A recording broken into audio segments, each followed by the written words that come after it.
All right, let's rock and roll. Welcome back, guys. Silver Bullet Podcast here. I can't remember what episode we're on. We're getting somewhere to the mid-20s. Pretty cool. We're getting up there. Brandon, by popular demand, Dr. Brandon Wallpe is back with us, hanging out. And I guess with a lot of James and I's topics, I always tell people, like, hey, you got topics you want to cover, you got things specific you want to talk about, shoot me information. Shoot me topics of interest. I get quite a few emails a week. I'm not going to act like I get hundreds of emails a day, but I get, a couple curious people a week that want to talk about specific things, but they always want to know what Dr. Wallpe has to say about it. I don't know if that's good or bad. Well, I guess, I think that's a natural thing. We want to have the opinion of the intellectual, as far as, we want people who understand what they're talking about to speak for us, or at least speak truth into some things, whether or not that person has any legitimate, intellectual background is kind of up for grabs, and maybe you got to do your own research or whatnot. But regardless, everybody's kind of wanted Brandon to come back on here, so happy to oblige for that one. So thanks for coming back on. Yeah, happy to be here. James and I, with the first couple podcasts of the year, have been tackling a little bit more of the issues that we tend to see from individuals and like-minded groups. Just, I guess, with I don't even know how the best way to word this. It's just the atmosphere that you see with people when they come in at the beginning of the year. Yeah. Kind of surrounding the New Year. Resolutions. New me. Yeah, the resolutions. Yeah. We talked about how, our feelings of, resolutions being arbitrary, but it's just, it is what it is.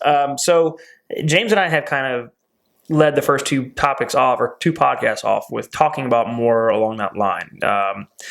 Not so much the hype of the new year, but, what concrete things can we change to better change your habits, whatever the case may be. Yeah.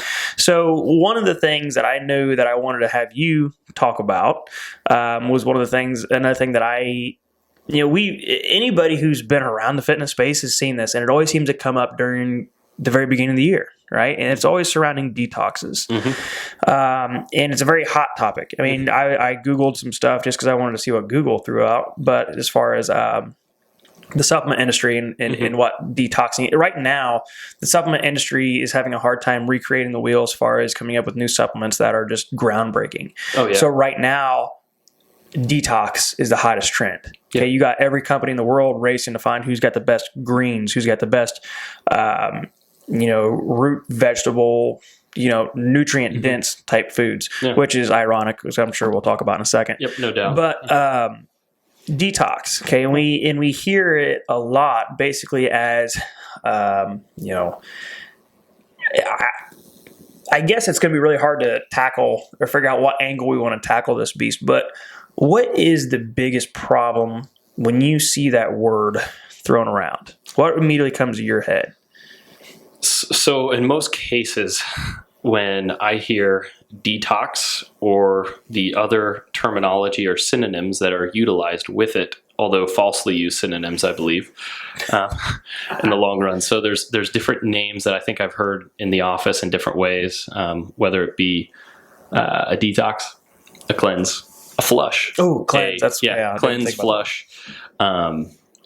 There's inherently the false understanding of it is that people don't realize their body is detoxifying on a daily basis.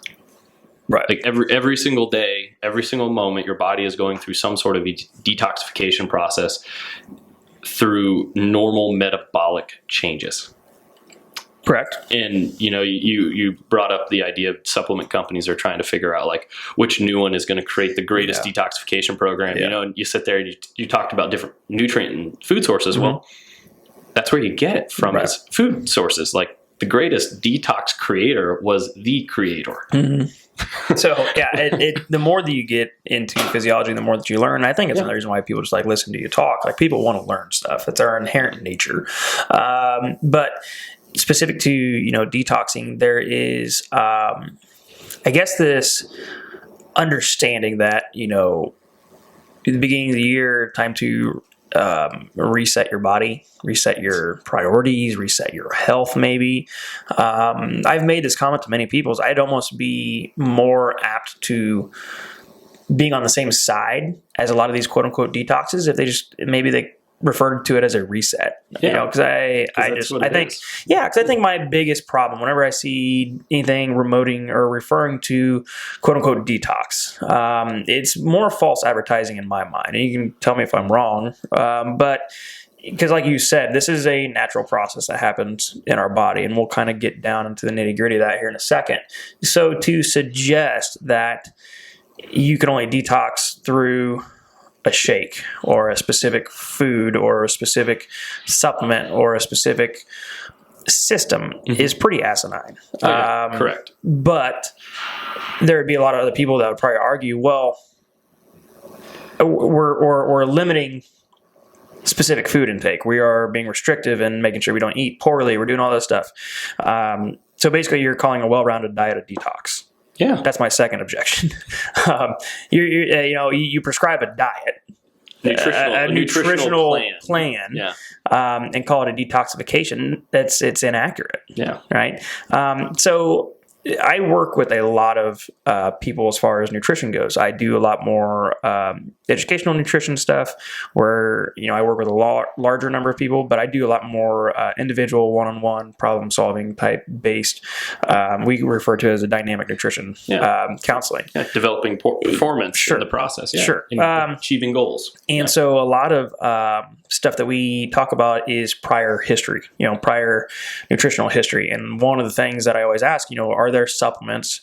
Are there regimens? Are there certain things that you did that you found success with? Because at the end of the day, if you tell me you lost 120 pounds doing keto, like that's going to tell me something and something that we might be able to utilize. Yeah. So one of the things that I usually put on there, like I said, was supplements and whatnot. And usually somebody has something good to say about a detox. Mm-hmm. I did this detox. I did that.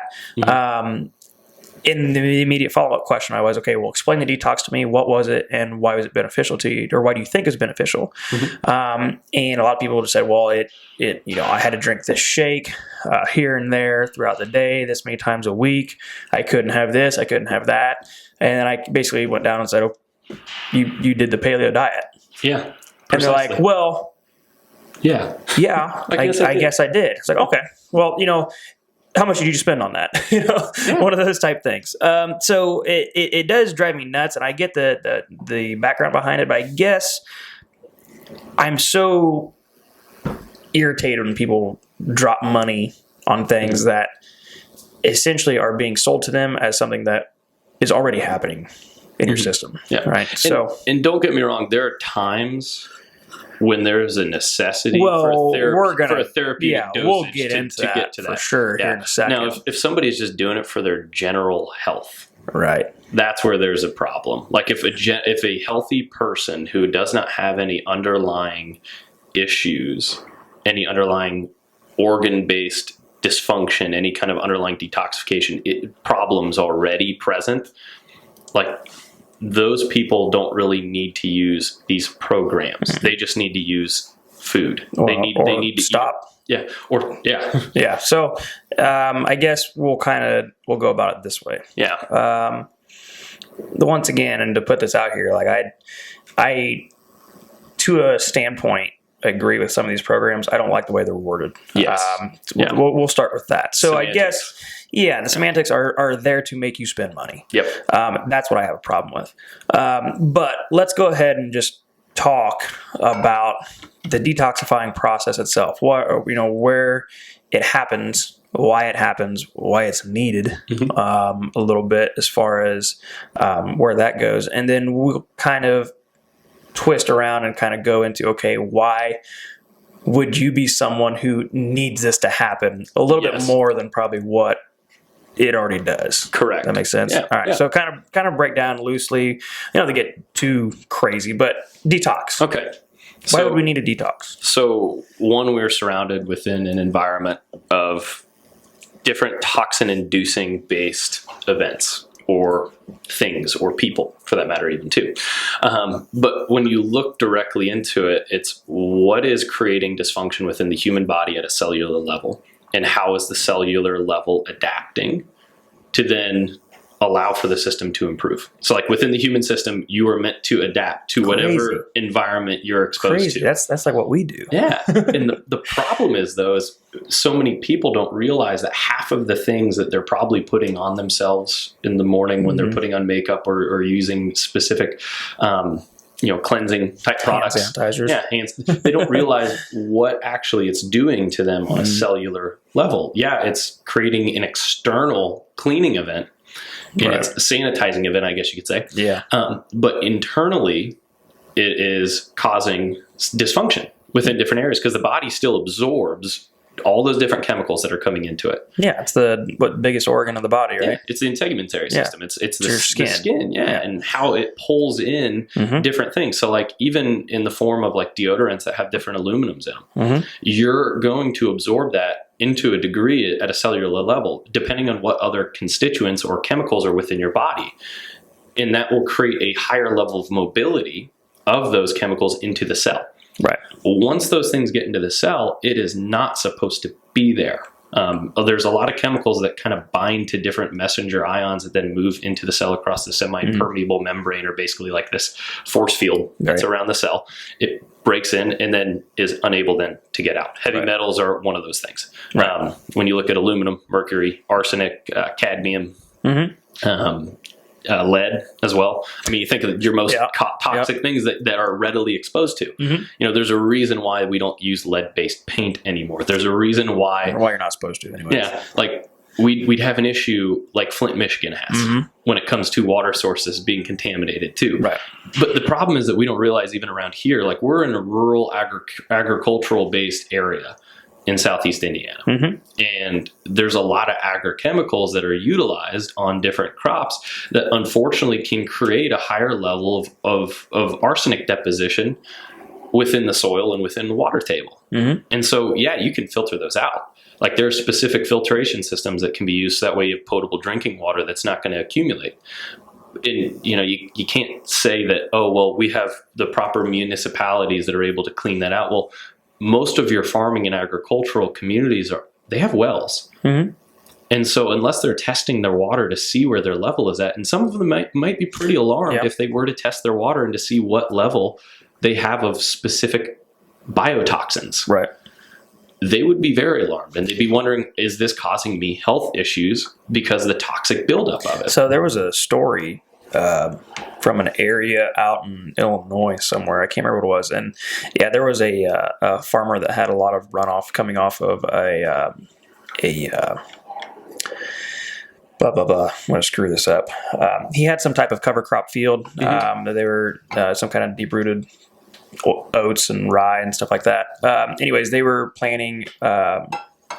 they were going to put corn on it the following year, and they had a company come in and put on some type of fertilizer. Like I said, I'm going to try to screw it up. But long story short, heavy rain came, and they tested their water supply because the wife of the farmer got very, very sick, couldn't figure out why. And long story short, they tied it back into this 13 to 14 inches of rainfall they got within X amount of days. So that's, a good example of, how did you refer to it? Nature, like a biotoxin buildup. Yeah. So I mean, there's just one avenue. Okay. There are thousands of avenues that you could really talk about as far as how, toxicity presents itself in the body. Right. And we've heard about, the aluminum with the deodorant for quite a while now. That's not necessarily new. It's like talc powder when they use that. Yeah, and now a lot of companies are very, very quick to promote that they don't use aluminum. Correct. Right. Yeah. Very, very quickly to promote. They still use other substances. Oh yeah, there's always a way around it for sure. But I'm sure and I don't want to get into a vaccine debate today, but, aluminum, correct me if I'm wrong, aluminum is used as to be like the acting agent as far as like in most vaccines. It's an adjuvant. What do they call? It's an adjuvant that's utilized to induce an immune response. It's an immune inducer essentially. Yeah, so like aluminum's not, as sad as it sounds, a foreign thing to our body. Like our body finds a way to have aluminum exposure a lot. Cook with aluminum foil, you drink out of a can. There you go. sometimes. Sorry. I mean, so anyways, steep, yeah. but- So like there are plenty of ways that our body essentially gets to the point where we absorb these things, and then we have buildup and we need to get out. Yeah. But that, as far as, some of these things that we talked about are probably the more rare, more the less common ways. Like we just went from zero to extreme really quick. Like if you have detox, you should probably essentially move to an island and only eat what you find in the ocean. But that is not the case for a lot of people. A lot of the case comes down to what you consume. Correct. Okay, so walk me through a little bit of that a little bit. So as we look at food sources, we look at everything that's being taken into the system. And this is something where I'll probably actually have I'm going to have a guest individual on our website. We have a blog on our actual website for the office. Oh yeah, we're going to make sure we talk about that. That way we can direct people to go read that blog. Yeah, it's long, and I apologize. It is long, but it's good. I read it. But ultimately, I'm going to have somebody come in and talk about soil quality, because that's where we all have to look at. From the very beginning, it comes into what is the nutrient density within the soil at which plants can be produced, to then allow for those nutrients to go into what is propagated from, what is created from that seed. Right. And then what is the nutrient source within, or what is the chemical toxicity within? And so that's where we go from there. And then you look at what is consumed. And it's a very simple concept. If something is created by God, the creator, as far as a plant, an animal, or something like that. Like I was talking to a patient earlier about this. He's like, have you ever seen the paleo flow chart? He's like, so if you look at it, it's like, is it from the earth or is it not? Yes, it's from the earth. Eat it. Okay. Was it alive or dead when you grabbed it? It was dead. Okay. Is it an egg? No. Is it a rock? Yes. Okay. Don't eat the rock. Eat the egg. It's okay. Yep. Like you look at what it is that you're supposed to eat. It comes down to what is naturally produced. What is there? Like you can, like you said, live on an island and just collect twigs, berries, and seriously, and plant your own types and cultivate your own vegetables. We were healthiest when we were hunter gatherers. Yeah. And so, but like even that analogy as far as the paleo flow chart, that's how I used to describe, when I need to help somebody with food consumption, as far as like, I just need you to tell me what to eat. And it's like, okay. If it was something that once moved a limb, eat it. Yeah. If it is something that directly comes from something that had limbs and was walking, eat it. Yep. If it had roots at one time, eat it. As far as that goes, like everything else is just off the table. Yeah. And, people laugh at me when I'm telling, like, when you eat meat, get something that has a bone on it. And they're just like, that's so inconvenient. I said, yeah, but have you ever seen a processed food that had a bone in it? Yeah. Don't work that way. Yeah. You know what I mean? You don't want to. No. So you go down to where everything is derived as far as nutrients, where it came from a natural state. But even you can get, in my opinion, you can get a lot shallower than that, just like the way I was talking. People, I think there's a reason you can tie back into why we get such a quote unquote detoxification spiel from all of our friends at the beginning of the year, right? Yep. We're on the backside of the holidays from November all the way through December through the New Year's. It's a 2-month celebration. It is, right? Yeah. Which is, challenging to say the least. So most people would say, okay, I need to detox. In that 2-month period, they're probably not just out eating arsenic, but like they're probably eating food that is very high in sugar, processed contaminants, things out of a box. Correct. Things that are not made they're food-like product. Food-like product. So, and you and I have talked about this a couple times, and whenever you're talking about consuming food-like product, you are essentially consuming food that is nutrient-less. Right? Yeah. Nutrient deficient. Nutrient deficient. There you go. That's probably the better word to use. Nutrient deficient. And it is essentially foreign to the body. Correct. Right? So, in some cases, like, you consume something and it looks like a foreign pathogen to your body. And so your body goes into fight-flight mode. Fight-flight. It goes to defense mode. Let's get rid of it. Yeah. So you spend 2 months in this state because you've been, you went crazy from Thanksgiving all the way through Christmas, all the way through the New Year's, whether that was processed food, alcohol, so on and so forth. Yeah. It's like, I know I was making those poor decisions. How about a detox? maybe that'll kickstart everything. Yeah. So I guess tell me, because I feel like this scenario here fits more than 95% of everybody that's ever done detox, Correct. right? And it honestly fits 99% of the population. Right. Because the 1%, they're the ones that have the heavy metal toxins that we'll talk about here in a exactly. little bit. They're the outliers, yeah. For sure. Yeah. So we're talking to the 99%. Yeah. Okay. You that treated yourselves poorly for 2.5 months or maybe longer, okay, whatever. And you felt as though you needed a cleanse, or you went on vacation and you feel like you need to detox from it or whatnot. Like it cracks me up. Anyways, go ahead and tell me why maybe that approach isn't necessarily going to matter. Not that it's not going to help, but how it's not going to matter if that doesn't change. Correct. Yeah. So a lot of it comes down to the decisions that are made in that 2-month period, honestly. Like that's the biggest thing. That's the hardest thing to tell somebody. It's like, look, you might have had one day, but if you had 5, it's it's really going to change the way that I'm going to tell you to go about it. Anyway, sorry. And that's the challenging part. Like, yeah, it's awesome when you're able to get together and celebrate with family and celebrate with friends and be together with them. And yeah, you make health decisions that are probably not the best in those moments because of either one, peer pressure, or just lack of I guess preparation. Lack of preparation, lack of discipline. Yeah. And I was guilty of it. I'm not going to act like I wasn't. I ate a lot of food on Thanksgiving. It was fantastic. I loved it. But at the same time, though, the process of recovery does not happen from a 2-week detox shake. The process of recovery begins almost immediately as you're taking these foods in. Yeah. The problem, though, is when you overindulge in a lot of these different processed foods over a period of time. So let's say, for instance, over a 2-month period, right, as people are celebrating the holidays and doing all that fun stuff.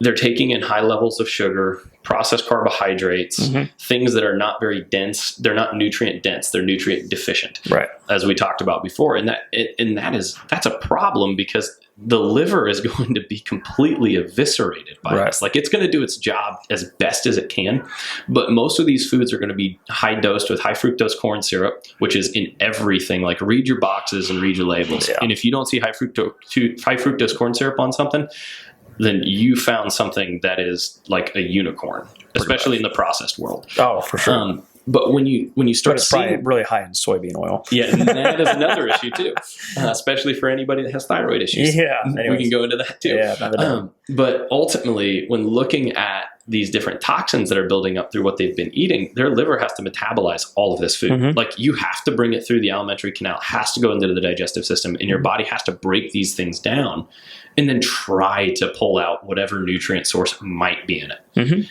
And at that point, then it has to shuttle through the liver to be able to know where it's supposed to go, what it's supposed to do. And a lot of times it's going to create problems. So, like, in the specific instance, when we look at high fructose corn syrup, processed sugars, and other artificial sweeteners, it will create a fatty liver issue. Like, you're going to get sludge that builds up, and it's just going to be very unhealthy for the liver to do what its job is. I think I read somewhere about that, how many people talk about, cirrhosis and different, fatty liver conditions. Most people developing them now, and it's more in accordance with their lifestyle than it is with their alcoholic consumption. I found that to be kind of fast. I'll have to look for that article. For years, then that was the biggest issue. For years, cirrhosis was thought, okay, yeah, you're an alcoholic. You must drink too much. That's probably the case. Well, not necessarily anymore. Like you said, it comes down to, think of what all alcohol is made of. Toxins. Well, creates a toxic event. That's for sure. Right. That's why your body purges it when you get too much. So it's one way. That's another way to detox is the purge that occurs out of the body. But so when you look at, like, the different foods that are being brought in, like alcohol in itself, it's grains. It's literally, you have different types of carbohydrates that are cultivated, utilized then through a fermentation process to produce some sort of an alcohol. Right. I mean, that's basically what they do. The alcohol is not what causes the liver. The actual alcoholic content is not what damages the liver. It's a lot of it, as you think about it, it's the carbohydrates, it's the sugars that have to be broken down that your body is already unable to do. Yes, alcohol can damage the cell function of it, and you'll have to utilize some sort of antioxidants to help recover, because you get an oxidative event that can occur because of it. And that's damaging to the system. But now we're seeing it from food. We're seeing it from high processed based foods, high fructose corn syrups, high sugars, artificial sweeteners, all of these different things that are processed based carbohydrates that are damaging the internal liver, which right there, you're already stymieing your body's ability to actually break down nutrients to a proper level as far as absorption is concerned, and then shuttling them to the different cellular and organ structures at which they need to go to help the body recover. Like the true term of detox and what it really is an elimination of waste. Sure. That's the true definition of a detox is the elimination of waste. It's not a reboot. Like he said, it's not rebooting from some sort of issue before. It's eliminating waste. So whenever you take a dump, you're detoxing. Whenever you urinate, you're detoxing. Whenever you vomit, you detox. Yep. You're eliminating a toxic substance that your body is literally rejecting from your system because it's not supposed to be there. Right. So if somebody really wanted to, they could basically just take X-Lax. Don't suggest it. Yeah. I feel like I know where you're going. Yeah, don't use laxatives. And that's not a good idea. That's a very poor way to detox. That's why the body feels like garbage when you do it. You need to use nutrient sources naturally. Like we've said before, is a Paleolithic style diet where you're taking in food that is meant to be consumed by the human body to then be broken down by the human body to absorb the nutrient density within the foods. Perfect. You bring nutrients to the cell. You segued that very well for what I was going to get at. I love it. Here in a second. We got great minds. It works. Yeah, we do. The first thing you said that made me think kind of profoundly is you're eliminating waste. Right? So that's detox. You're eliminating waste. The question is, what does your body see as waste? Because your body has to recognize what waste is. And many people, when they consume something from the get-go, that's waste. Yeah. And they don't understand that. Correct. Or they do understand that and it doesn't matter. That's what I'm going to consume. So, yes, for there, you look at how your liver has to metabolize all the stuff that you give it in such a short amount of time. You might have been somebody that maybe you ate really well throughout the year. Maybe you were very functional. Maybe you, for lack of better words, were healthy. I know it's one of those things that is few and far between, especially, in the year of a pandemic, but you get into a very short time frame where you just bombard the system with quote unquote waste, very nutrient deficient. The body's ability to detoxify itself gets severely diminished. Correct. So therefore, here's our problem. My solution is my detox shake, my 2-week this and that, my whatever, okay? So essentially, now that you mentioned the Paleolithic style of eating, that brings about the way that we, as far as Reclaim, has promoted essentially eating clean. We promote a paleo reset. Yeah. We call it a reset legitimately on purpose. It is a detox. Correct. It is not what I foresee in my personal experience a sustainable way to eat. Yeah. I think it can be very detrimental in a lot of different areas. However, if we understand that in order to detoxify, we have to give living nutrients. We have to give nutrient-dense foods. I don't care what shake you have. Yeah. It's not going to fix anything if you eat a shake and then you go eat whatever the heck you want. Like, you're not detoxing. Yeah. You can be on an all-liquid diet, be on whatever, but we do a 30-day paleo reset, and that is worded that way specifically on purpose. Yep. Is because it is very specific as to the restriction of foods that you consume. Yep. And it is very promoting of the foods that have proper, I'm trying to think of the word that I'm looking for, proper healing mechanisms. Yeah. Okay. So it's one of those things that it's not sexy. This is probably my new favorite word or my new favorite phrase of 2021. What we do isn't sexy. It really isn't. But it works. Exactly. And it's not a 2-week, hey, I'll call you back next year type thing. Yeah. And I guess that's the thing that I just can't stand about it. Because like the thing you need to do is right here in front of you, but it's not sexy. Yep. And if it's not sexy and it doesn't have a cool wrapping paper, it doesn't have a cool advertising slogan. Doesn't have before and after pictures. It doesn't matter. Stuff, yeah. Oh no, I got plenty of before and after pictures, but nobody wants to do the work for that because it was hard. Exactly. Well, and that's the thing. We want we're in an instantaneous gratification society. Oh yeah, it's always a battle. If we want it, we wanted it yesterday, and that is a problem. In that, if people just were able to make the right decisions yesterday, they wouldn't have to worry about what they're doing today and tomorrow. Right. So I guess so the long and the short is okay. So say you have been somebody that did a quote unquote detox. There's no really negative repercussions of what that was. I don't know of any detoxes, quote unquote, that I looked at it and I'm like, that's terrible for you. Like I've never seen that before. And I don't want people to have that interpretation of this talk. Yeah. It's the necessity of it. It is the necessity and the marketing of what people assume to be the only way that I can get kick-started into a healthier lifestyle is by buying a cleanse or buying a detox. Like I am going to start when I'm done with my cleanse. I've heard that from a lot of people. And I will be honest, there are a handful of companies that market some. The quality of the ingredients within can create issues for specific people. See, now I wouldn't. Like that's why even that deep into it. And even when you look at like specific detox programs that are done through different MLM groups and things like that, like they're not inherently bad. No. It's that's for some people, they need to be properly assessed or based upon their current health status as to whether or not it's even useful or whether it can be more detrimental to them too. I think that's just because a one size fits all is a lot more appealing to people. Like this will work for everybody. It is sexy. There you go. The one size fits all is sexy. And there's been a couple people that I've worked with that's like, I did this detox and nothing helped. Specifically, one person that I know you worked with, we'll kind of get in as that outlier, that person that was an outlier. And I think it does come down a lot to what your prior engagement, your prior history with prior health history, food, health history, stress, all that fun stuff. I think that if anybody's to give any health advice, whether it is through supplementation or dietary prescription, any of those things, like there should be a conversation like that had. Not just buy my product and take it. Hope that it works. Exactly. It needs to be specifically designed for what it is someone presents with. Well, if you're gonna pay for it, you might as well get something specific. Exactly. Well, and for the amount they pay for a lot of them, you can just buy really good groceries too. It's not sexy. No, it's not. You got to cook the groceries and everything. Right. So, and it's like I said, this is just something that kind of torques me off a little bit. I don't know what the phrase is.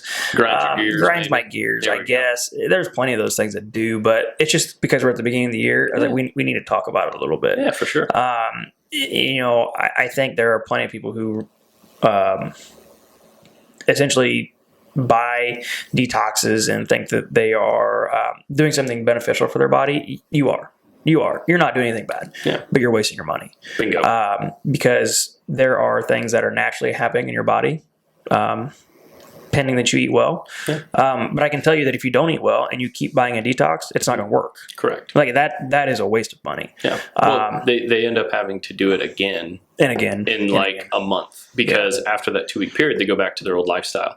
This is the other issue that comes down to a lot of those programs. I've seen a lot of people do this as far as like,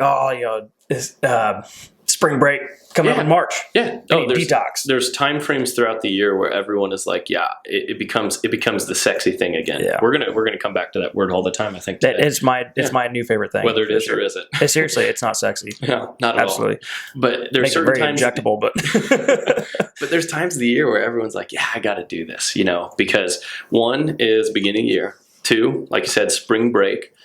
3 is right at the beginning of the summer. Specific events, whether there's a wedding, a graduation, any kind of vacation. Something where you are like, I want to feel good, but unfortunately the challenge is everyone does it for more aesthetics too. Oh yeah, and they're like, I want to look good.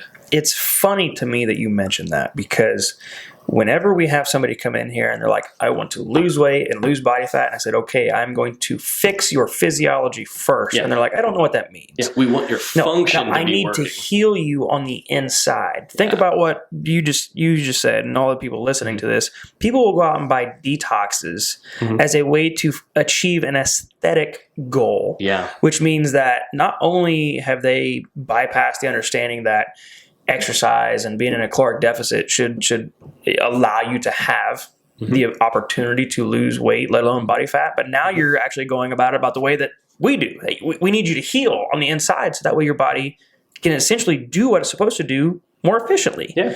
And a lot of the time too. And a lot of the time. But it's like subconsciously people reach for what you should be doing anyways. But when we essentially explain it to you as the means of, eating a very health conscious diet, and being very consistent with that food choice, and being very consistent in the way that you manage stress in your meditation and your whatever, you go on all these different health practices, it comes back to the fact that it's not sexy. Exactly. It's not instant. It's not something that I can wake up tomorrow and notice a difference. But if I take this detox, whether it's a drink or it's whatever, and I lose 5 pounds, that scale just provided me with that dopamine rush that I lost 5 pounds. This works. Yep. It's a crazy roller coaster ride that we go on whenever we talk about this. But at the very beginning of the year, detoxes are a very hot ticket item. Getting back a little bit into the supplement industry, I think as far as the biggest, I kind of mentioned the most well-known, or the word I want to use, the newest thing on the market now is greens. Okay, greens, cruciferous vegetables. Everybody wants greens. Listen to this. Listen to how silly this sounds. They are vegetables. Isn't that nuts? That's crazy. Yeah, you're going to go pay $65 for 28 servings, but you could just go buy some carrots and kohlrabi and all that fun stuff and just literally eat it. And it'd be fine. And physically burn calories in the process while doing it. And James makes fun of me because he doesn't like vegetables, and he goes, "This is the only way I can do it," which I get. Okay, it's a little bit here and there, but he has the palate of a 5-year-old. I know he does. I got friends that way too. So it's just greens are one of those things that it's very marketable. That it's for people that. But they use the detoxifying word. Cleanses your blood. Cleanse is another big one that I see when it talks to greens. But it's very purifying. I think purifying is the new word that's coming out rather than detox and cleanse. It's purification. We're going to purify your blood. We're going to oxygenate your blood. We're going to do all these things because you're taking vegetables. Yeah. Something that should be eaten already on a daily basis. I had somebody swear to me that there was no reason she should take vegetables. I had to get in a full-blown argument with her one time. It's a bold thought process she was having there. I think I won the argument, but it didn't matter. She still didn't eat vegetables. Yeah. I think the supplement industry, just as well as anybody else in the health field right now that is trying to capitalize on people's emotions, especially at the beginning of the year. Any of those words, detox, cleanse, purify. Throw it in the thesaurus and they'll spit out next year's marketing. Yeah, absolutely. And that's how a lot of this stuff works. But I'm telling you guys right now, you don't have to do that. You have to eat right. Yeah. And that's essentially it. Yeah. If you want to continually buy detox programs and shakes and all that stuff, that's fine. You can do that. Yeah. That's completely up to you. That's your money. If you don't change anything, it doesn't matter. You're literally sitting. I don't know how that works. In my mind, I have a hard time rationalizing that. If I'm committed to doing something and I know for a fact that it has not yielded me results because I'm the same weight that I was, the same body fat that I was, I make the same poor decisions, I don't know. I think it's just because I'm a type A person. If I'm going to do something, I want to know how to do it. I want to know how to do it right. And I'm going to essentially shove all of you guys out of the way until I get to where I'm going. Yeah. And it creates transformation. It creates change within you too. That's the thing. Right. That's what should happen. Right. So, but if everybody had that approach when it comes to quote unquote detox, everybody'd be eating the paleo diet right now. Yeah. There'd be nothing but meat and vegetables on people's plate. Yeah. I don't think that there's anything I recommend more to people as far as nutritional advice than food. Eat meat and vegetables. Yeah. I had somebody ask me the other day, to inform them a little bit on supplementation, supplements. Fairly new to the fitness game, as far as understanding all of this educational stuff. And so one of the things that I was always told, and I firmly believe in, is that, supplementation is exactly what it sounds like. It's there to supplement your diet and bridge the gaps that you don't fulfill, but it will never replace what food can provide. Exactly. And especially because food, real food, let's get back to the differentiation between real food and food-like product. Real food comes from the earth and comes from animals. Right. Real food is more bioavailable with nutrients, so it has greater absorption when it is cultivated and produced appropriately. Supplements don't always have that bioavailability for absorption, especially on the health of someone's gut. For sure. But food will. No, because absolutely. food will heal it. Because with real food, you can get good enzymes that break down the food, and then you can replenish the flora. And that's one of the things that I always kind of bring up loosely is enzymes and how, if the entire system is meant to work from A to Z, as far as you putting food into your mouth, and your digestive process starting right there with salivary amylase, and which is an enzyme which starts to break down food, Carbohydrates. and then ends with the waste product being excreted from your body. You have to essentially give every aspect and every variable of that system a workout. I try to put these in terms that people can understand. You got to give every part of the digestive system a workout. But if you consume things that are already pre-digested, already broken down, it's supposed to be good for your gut, to help with gut imbalances and stuff like that. If you get stuff that is essentially easy to get through the system, eventually the system has no reason to run. And then you really have a problem. Yep. So I always tell people, especially like working with women specifically, are notoriously under eaters of protein. It's just a natural thing, really. They just take shakes and exactly. they do it that way and then as soon as I give them food, or protein, what happens? Their digestive system is all out of whack. They have bloating. They feel like they have a rock in their stomach. They have constipation. Bowel issues. It's like your body was so used to consuming this pre-digestive thing that now it's probably going to need to take some time to build back up that enzyme production meant for the food that it's supposed to be consuming. And there's nothing inherently wrong with like having a protein shake, specifically for recovery purposes. For sure. Because even there you're talking about a timing thing. Now, exactly. Right? Yeah. Now you're talking about how quickly can I get in there, because that is an important part, right? Process, But from an actual food standpoint, it's a totally different ballgame. Bingo. Yeah. And because the protein powders themselves, like you said, things are broken down. Oh, they're so digested. Like it's already broken down to the point where you're already absorbing it as soon as you're drinking it and taking it in. That's why people talk about like liquid vitamins being better than capsule-based vitamins, because liquid vitamins are absorbed better. But at the same time, though, like you said, it's not giving your body the ability to do it. Yeah, to work. Which I meant to say this before when we were talking about the everyone wants things done yesterday. The challenge is people are afraid to do something. And that's a 4-letter word called work. They're afraid to work in all levels across the board. We are afraid to, not afraid to do it. We just don't want to do it. Yeah. And unfortunately, when we do different things, such as if we think that all of our nutrient sources need to come for these pre-digested sources, like we need to eat real food. That is a necessity. So that way the body, even be and that allows for our bodies to work. Because as we work, we create caloric expenditure. As we create caloric expenditure, we actually help with the cellular processes. It's funny. That are meant to occur to help the body heal. One of the things that I was teaching my Zoom nutrition course was the thermic effect of feeding. And this is one of the aspects that blew people's mind. Of like, you guys realize that when you consume something, it requires energy in order to digest it. Yeah. And they're like, no, I thought you just consumed calories and boom, calories are built. It's kind of like putting gas in the tank. No, it's not a holding tank. It is a processing tank. Think of it like those, like we have kids that are younger, of course. They're great. Yeah. You know those toys where you have like the stacking cups with like the little sifters at the bottom, and like you put water in them and it just pours out the bottom? It's a very similar situation to that. Right. You could keep pouring water in the top, but that energy is still being expended as you are pouring water. So essentially, when I tell them, it's like, if you're somebody who has ever been told to be put on a liquid diet or put on a shake diet or all those fun things, the premise of that is that it is easily absorbed, less taxing on the digestive system, but it is also a problem as far as there's no thermic effect of feeding whenever you're consuming something like that. There's no need for your body to expend energy on digesting because it is already done. It is easy for you. So probably the only impact is the smooth muscle contraction that is occurring to move it. Right. And, maybe in some instances that's beneficial. But for most people, we need to find ways to get into a caloric deficit if we're trying to lose weight. And so people crack up and I'm like, you got to eat more food, and they just don't understand why. Yeah. That's another variable about it.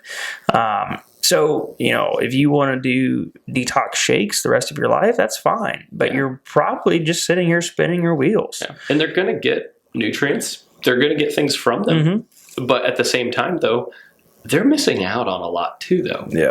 Personally, if it were up to me, if I had the choice of shaking or eating, I like to eat. Oh, I'd love to eat. Dude, food is awesome. I love to eat. Especially good, real, fresh-made food. Like real food. Right. I think something beneficial to do would be to do like a 30-day meal series. Focusing on stuff like that. You need to do your cooking with cold. Yeah, for sure. Let's hope the quarantine doesn't happen again. But to actually do something like that, and then to tally up all the money that it requires to go through a month of eating something like that, and then to really and objectively look at it and ask yourself if it's sustainable, would probably surprise a lot of people, especially with the amount that people spend trying to find answers and grasp at straws, buying detoxes, buying different programs, buying all these things, and then really look at it from apples to apples. How much did it cost me as far as money goes to buy food, prep food, eat food, compared to what it took me to buy a new gym membership, buy new exercise equipment, buy new gym clothes in hopes that it would inspire me to go work out. People do that. They look cute though. So all those different things, it'd be a pretty cool thing to look at as far as that works. I could almost guarantee you that you're not saving money by doing it. No. Matter of fact, like I said, it's just you're spending money and it's not changing you. And honestly, too, the one thing to preface, even during the summertime and fall time, when people can have their own gardens and produce their own product, you could save a lot of money there. Yeah. Granted, the cost, if it's not convenient. It's not convenient. Not convenient, but convenience will kill you. Yeah. Real quick before I forgot about it, we did mention a minority as being the people that may need an actual breakdown as far as prescription of detoxification, but more likely of a certain area and a certain toxin. Exactly. Correct? Yeah, correct. Specialized. Yeah, for sure. So mind you, 99% of the people we're talking to, we talk to you first. Yep. Now, this last part here, this might be you. It very well might be you. And I can name 2 people off the top of my head right now that's had this problem. So you can go ahead and kind of talk about that a little bit. So especially within our office, and even a lot of individuals who practice in a similar fashion, where we will look at the internal body of the whole human system, for that matter, on a functional level. Because a lot of times these are people who don't get answers from their medical physician, and usually they laugh at them when they start telling them that, hey, we got this issue going on. Right. Because you can have a toxic overload of parasites within the body in different ways. You can have a toxic overload of heavy metals within the body in different kinds of ways. You can have a complete gut dysbiosis where there's an overgrowth of yeast called candida within the internal system. Although it's a normal floral organism, it is meant to be there. It is overgrown. Excuse me. There's an imbalance, and usually it's created by it's taken over. Yeah, it's because we've killed the bacteria within the gut. So alcohol, alcohol can do it. Stress can do it. Pharmaceutical medications, antibiotics. That's the big antibiotics is a big. Usually, that's why a lot of usually it's in women, sometimes men. Birth control. Just utilization of an antibiotic, and they get a yeast infection. Gotcha. Shortly after. Gotcha. That's an indication. We already know there's overgrowth of candida that is occurring. And there's 72 biotoxins that can be produced by candida in itself. That's a lot. Yeah. I actually had a patient this morning, had to break this whole thing down to the whiteboard in the office here, but also in Batesville in each of the rooms. And, I'm writing down, these are your normal floral type organisms that should be there. And this is the percentages at which they should be there. Right. So based upon what has shown up from specific testing on this individual, we found that there is a overgrowth that is occurring of one particular organism. So when that's the case, yes, you can eat clean, but to clear out candida, you have to do more, because right now your body is at a deficient state to be able to break down the nutrients that you are eating, no matter if it's a very good food source. You are not breaking down the nutrients appropriately then for absorption. Sure. You can take supplements, you can take shakes as much as you want. You're not going to get the nutrients because you don't have the bacterial culturization to then grab them and pull them out of the villi of the large intestine for actual absorption use. So they just sit there and accumulate. Basically, yeah. And you get still continued overgrowth. So then these people continue to eat sugars and carbs, and it feeds these organisms. So this is when there's a case of organismal-based toxic overload. Right. And when that occurs, we call this a gut dysbiosis. Mm-hmm. So like symbiosis is a normal based balance that should occur. Like we live symbiotically in a community, and different organisms live symbiotically within us. Like people were to realize we actually have more foreign organisms, or what they would consider pathogens. Don't freak them out. Yeah, there's more of those than cells in the human body. Yeah. So like they're there for a reason, and there's a reason we don't die when they're in our system. Mm-hmm. Like they're meant to work. Again, I come back to that 4-letter word, work. They're meant to work for you, to help, to allow your system to work better. For sure. And when there's that imbalance, then there are times where it's a necessity to use specific protocols.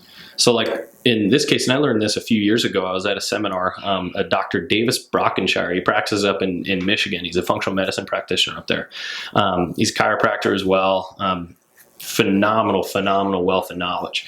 But he's like, I don't put anyone on any supplements until we know what their gut health is. Genius. Yeah.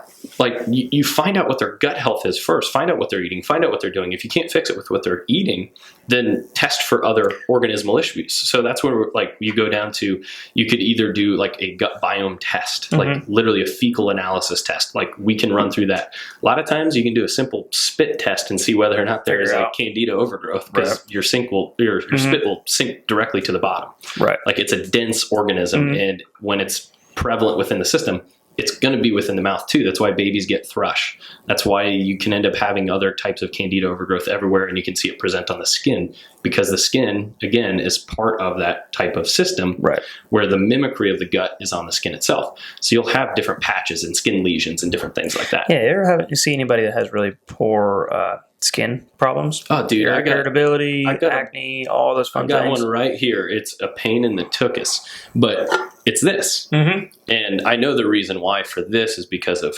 stress. A lot of fun stuff going on in the Wallpe household recently, so it's great. So what happens when you want to buy a new house? Dude, crazy. What, get specific a little bit as far as somebody that, falls into this outlier position. Yeah. Their form of additional detox would look like what in some cases? So for this specific issue, if there's a pathogenic imbalance, we look into a full gut dysbiosis protocol of some sort. And I preface this in the exact way, and I know you'll love it, is I tell them for a full month, again, you do a paleo reset in the process of this. Like you eat these specific foods, and in addition to it, you need to be hyperdosing with digestive enzymes. You need to hyperdose with probiotics. You need to hyperdose with a good prebiotic inulin or some sort of fiber if you're not getting it from your food source. And so that's where having, per meal, you're having enzymes about 20 minutes before. So that way you can help with the breakdown of the foods that you are eating to help your system absorb them better. You're getting in probiotics, getting in good bacterial flora, sometimes getting it designed specifically for their gut if they did a fecal analysis test to determine what is within their system. So that way they can have a formulated blend of probiotic that fits their gut. That'd be kind of nice. Yeah. And there's different products out there for that too. Like we use Thrive Inside. It works very well. They're based out of California, but you do a fecal analysis, you send it out, and they actually give you percentages of bacteria within your gut, whether it's good, bad, and different. And then they have formulated blends specifically for these types of conditions. And so I have people use those. So the Thrive, their company, they create a specific blend of probiotic based upon the fecal analysis. So you get probiotic designed for you. Exactly. Instead of just going to CVS, Walmart, or anywhere else and saying, well, I'm just going to go grab this Philips GI colon health that's there, and you really have no idea the quality of it. Yeah, I admit that I'm not a huge probiotic or prebiotic I don't know enough about them. Yeah. It's specific people need them, specific people don't. For sure. Yeah. But along the lines of that, as far as what ones are better than, who needs a prebiotic versus a probiotic and which ones are good, which ones aren't, I usually send them to you. Yeah. But so I guess I wanted to get to one of these. So I was working with somebody specific for a while, and I actually still currently work with them to an extent, who did a gut flora test with you, I believe. And we're obviously not going to get into her specific medical history, but there was a specific eating regimen that you put her on, which I loved. I loved it. But she essentially went through quite a few meals a day where she was eating liver, organ meats. Yeah. I don't know if anybody's ever heard of this, but I feel like everybody needs to hear of this. This is another huge reason why I'm a big advocate to eat meat, as far as the nutrient density in it. I don't care what your thoughts are on it. It is the best source of nutrients that you can find. No doubt. So you may or may not know who I'm talking about, but go into a little bit of a reasoning why somebody would have to go through something like that. As far as, keep in mind, this is quote unquote detox. You want to talk about what detox is? This is detox. Yeah. Not your shake, but this is detox. So the nutrient density, especially like we talk about organ meats for that matter, like think of it, it comes back to what's the health of the animal at which the organ meat is coming from. Oh, for sure. Yeah. So like we got to preface it that way. Everything venison hearts. Yeah. Like basically like in this case, I've got probably 4 or 5 beefalo liver that's grass-fed beefalo liver, pasture-raised, sitting in my freezer right now. Granted, I eat it. Lindsay hates it. It is what it is. All right. But, nothing better than a little Braunschweiger, right?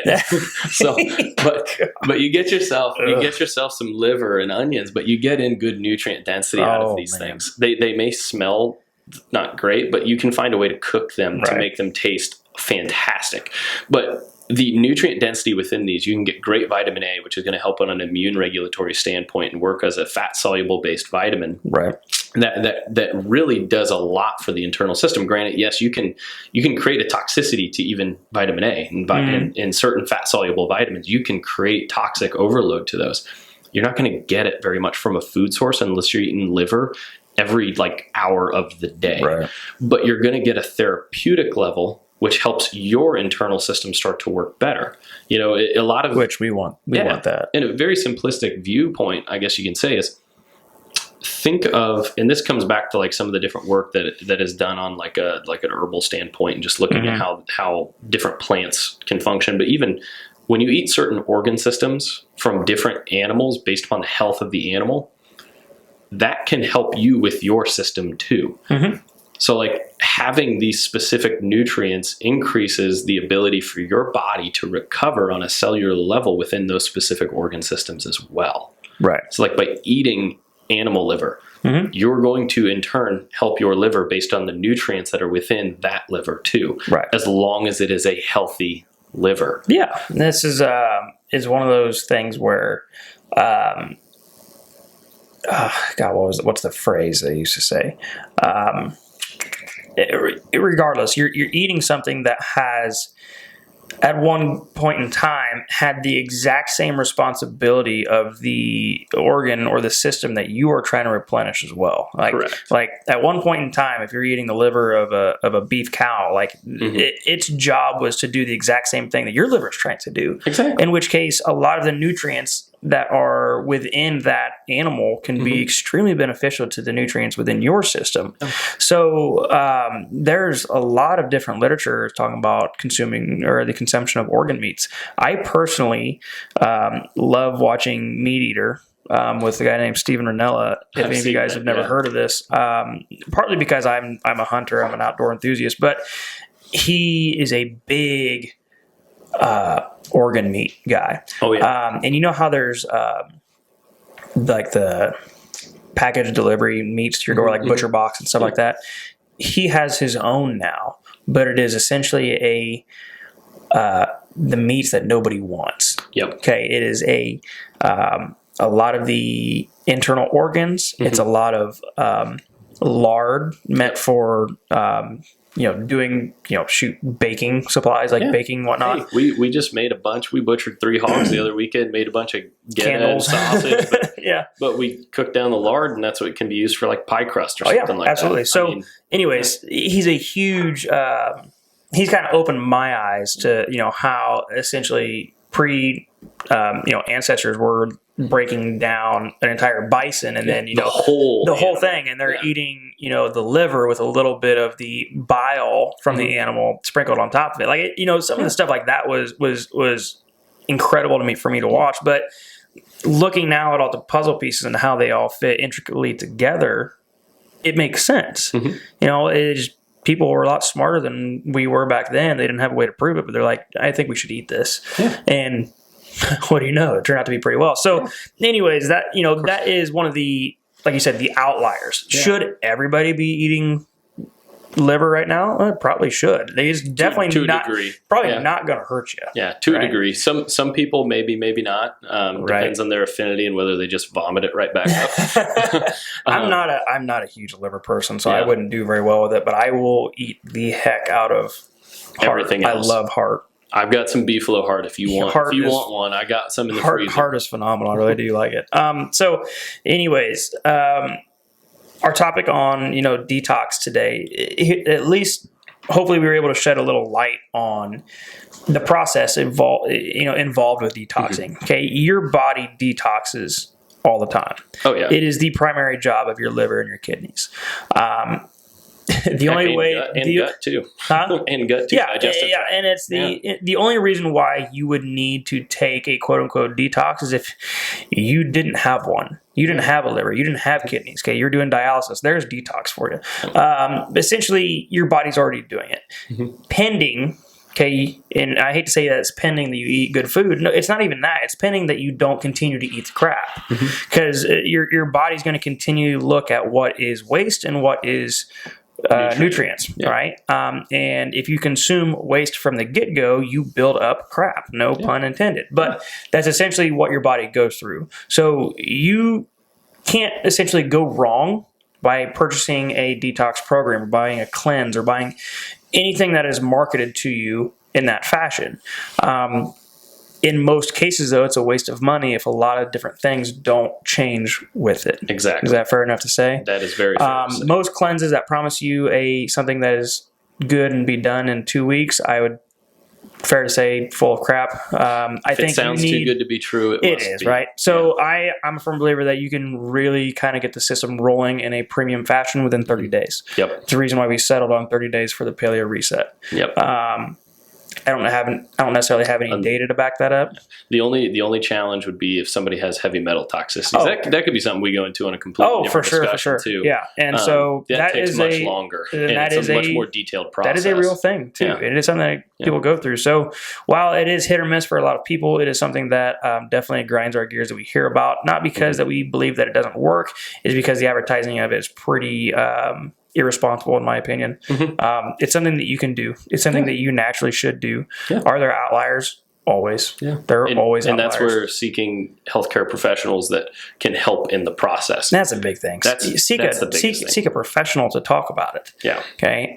Don't do it because your cousin Marjorie is selling it and wants to help you out. Like, they're part of the Gold Star Club. Either way. I'm not here to harp on how people make a living. It just irritates me when you infringe on my profession. Yeah. You're essentially, right? And it devalues health. What I do. Well, it devalues, in some cases, overall health. For sure. Because it makes it seem that it's a one-stop shop, easy to do type of thing that doesn't require work and effort. Right. When health is something that requires work and effort. 100%. Yeah. So I'm sure there's plenty of people that will be irritated to hear this. It's fine. One of the things we provide, I hope, that we continue to provide is at least truth in this space that's muddy. It depends on who's muddying it. Yeah. But, hey, at least we didn't have to get on the topic of, essential oils and everything that really make people mad. I like the smells. I do too. anything? Your blog. Where can we find the blog? Oh, yeah. So on our website at wallpechiropractic.com, it's under, wellness blog, I think on the top. I had help designing the website. I know it's on there. I know it's on there. I saw it. But you can also hop on your guys' Facebook. I saw you posted it on the Facebook page too. Wallpe, by the way, is Wallpe. Correct. Because I screw that up every once in a while and only put one L. So Brandon Wallpe, thanks for hanging out with me again today, guys. I would imagine we're probably going to have... I'll probably James and I back on here rambling about something crazy, but without a doubt, we'll have you back on for more shenanigans because we tend to get into some good and deep conversation whenever you're on here. Yeah, I can dig it. It's always Absolutely, fun. Man. All right, guys, thanks for tuning in. This is Silver Bullet Podcast.